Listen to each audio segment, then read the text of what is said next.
This is a pupusa, El Salvador's national dish.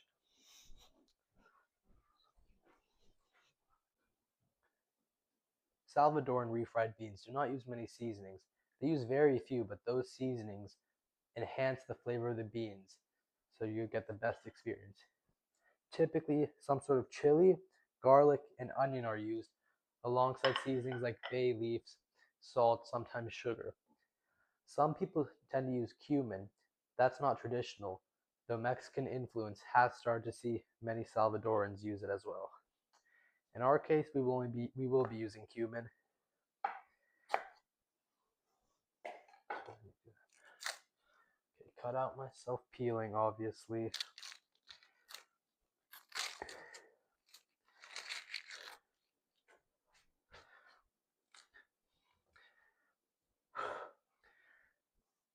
You don't need to cut the onion too fine because it's all going to get blended up later when you're blending the beans to make the refried beans, obviously. So what I like to do is just go in half, one, two,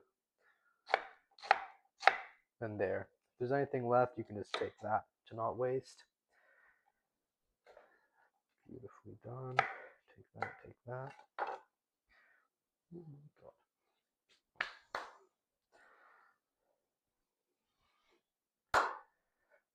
Also, always wash your vegetables. Okay, fuck.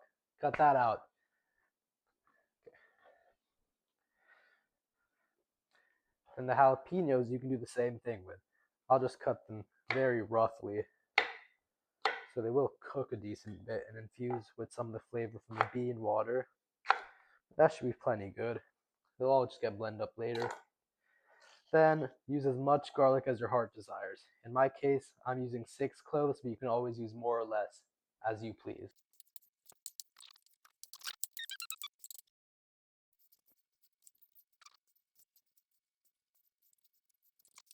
And for the garlic, you can just do the same thing. See?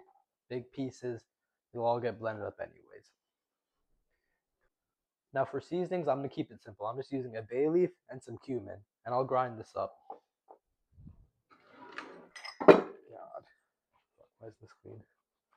Get that out.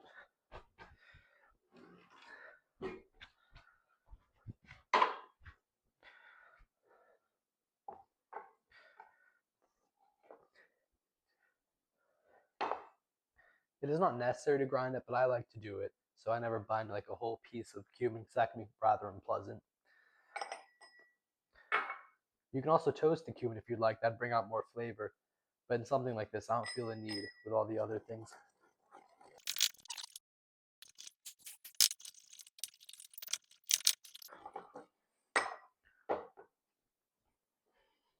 You don't need to grind the cumin up too small. Of course, you can already use pre-ground, but this will be good. You won't bind any pieces. It won't be unpleasant. That's all you need. Now for the beans, I like to use an Instant Pot that makes life much easier. That's what I do recommend if you're going to make it. I have pre-soaked pinto beans. I soaked it overnight. You don't need to do this. I think it's better flavor, fresher beans. You have more control. But if you are using dry, I do recommend that you soak it like I did, as that gets rid of many of the gassy enzymes that gives you Taco Bell syndrome.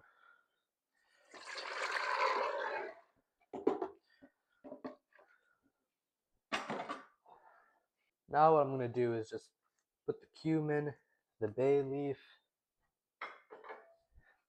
and everything else. Just put it right in with the beans. Don't need to saute it because you'll be frying it anyways later.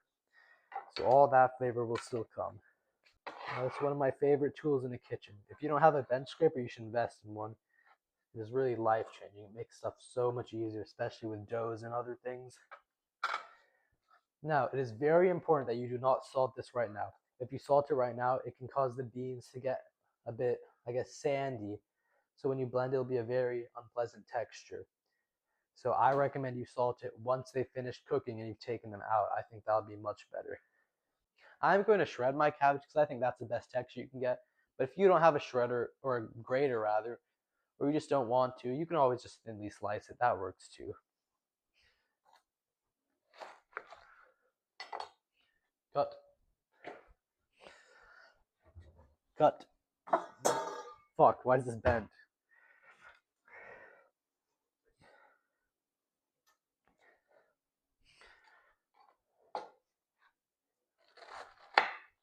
I'd recommend cutting into smaller pieces like this. Like these are each quarters. That's just much more manageable. And shredding, it's easy. It's much easier than shredding cheese. If that tends to tire your arms out.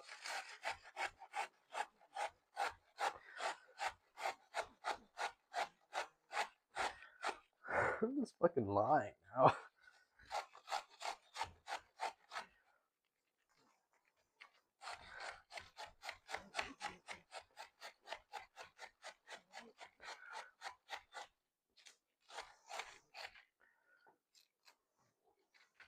Oh shit.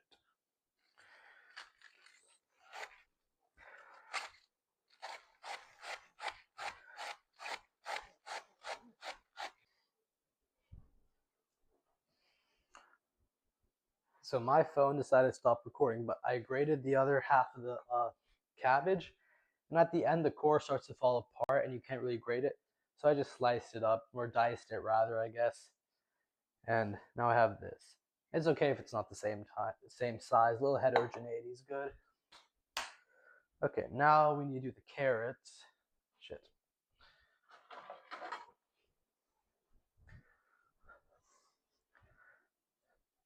Same procedure as the cabbage, really. Just wash them, cut them, peel them, and then grate them up. So that's what I'll do now. I'm using 2 medium-ish carrots to about a half head of cabbage.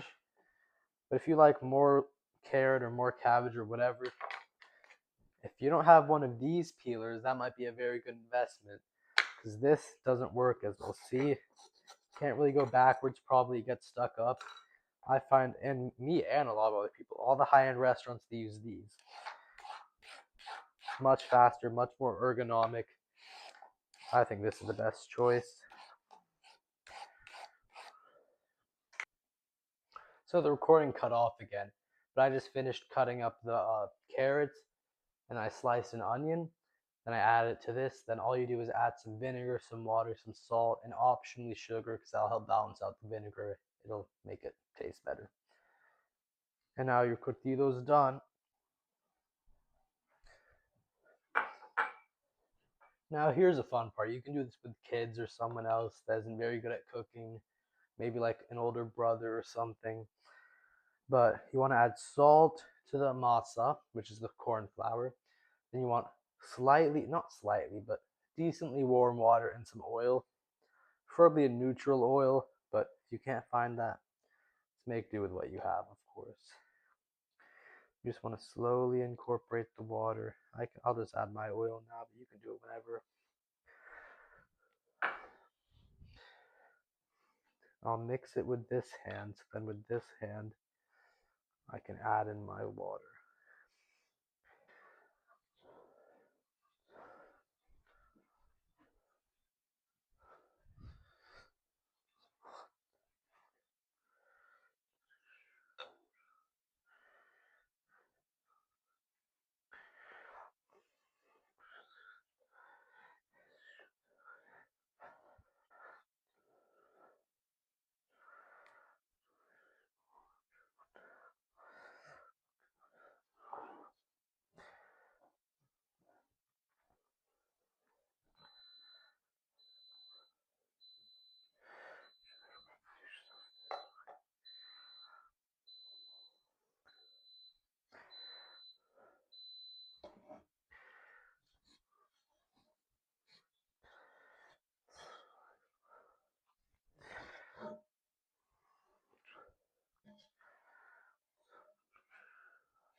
Board, so I just moved it to the countertop.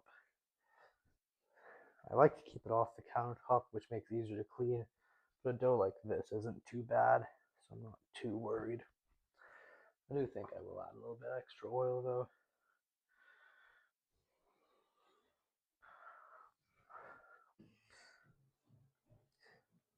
Once you fully knead your masa and have it into like a ball sort of, you just want to rest for a couple minutes.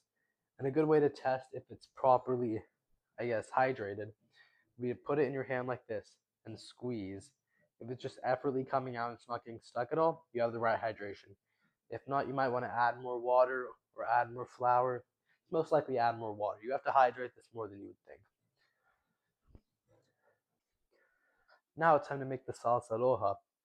So you want about 6 or 7 Roma tomatoes, some garlic. I'm using about 3 cloves. These two are small, so I'm using about 3 cloves. You can use however much you want, however much you like. You can use any chilies, where you can use jalapenos, serranos, anything. I'm using some dried guajillos. I'm using, some of these are a bit small, so like about 3. Then you want about half a white onion, give or take. Adjust it to your likings, obviously. So what you want to do is either roast or boil your veggies. In my case, I have dried guajillos, so I'm going to boil it because obviously you need to rehydrate them. First of all, I will peel the garlic and the onion. Don't need the root, don't need the tip. Get rid of both of them. They don't taste good. And I just like keeping them about the same size as the Roma tomatoes, so it kind of cooks evenly. Obviously, you're not like, it doesn't matter if they don't fully cook. You're not going to get sick or anything. But it's still good. It's still better that way because it'll be even. Garlic. Just do that, that. Get all the stuff off.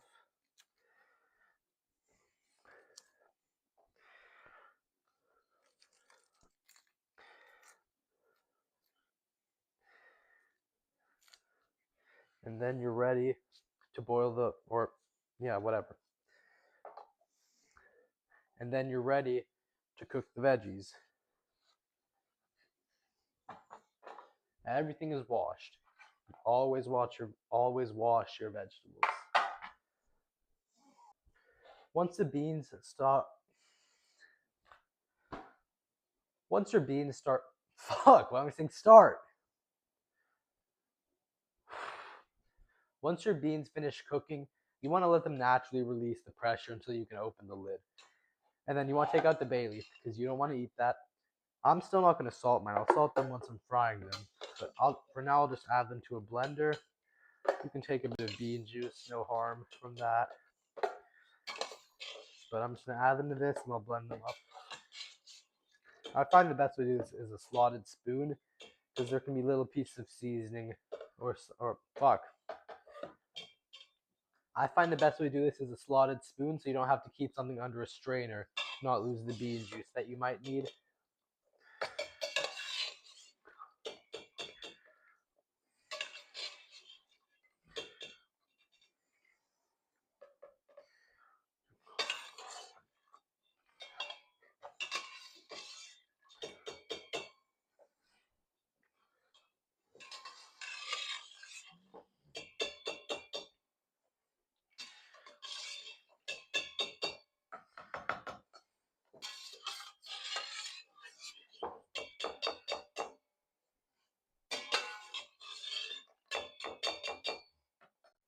Now that I have all my beans in here, I'm going to go ahead and blend them to my desired consistency. I like them a little bit chunkier, so I'll do that. You do whatever you like.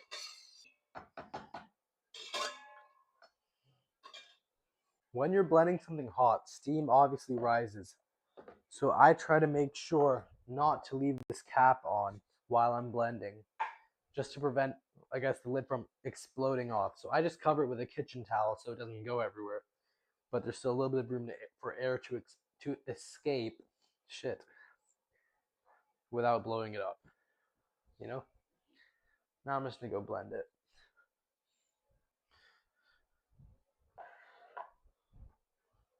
When you're done blending, it might look a little bit watery, but that's fine because remember, you're gonna be cooking it down more.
So now what you want to do is add about 1 or 2 tablespoons of oil to a frying pan like that. Give it a second to warm up. Then you want to quickly add in your salsa. And it will splatter a lot, obviously. You! Once all your fillings are done, it's time to assemble the pupusa. You want to take some dough, but first you want to wet your hand in an oil and water mix.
Fuck, that's terrible. God damn it. Can you make another one? Damn it.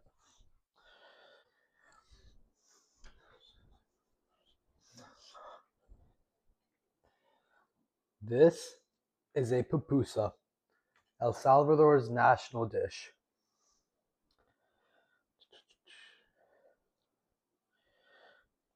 Salsa roja, some curtido.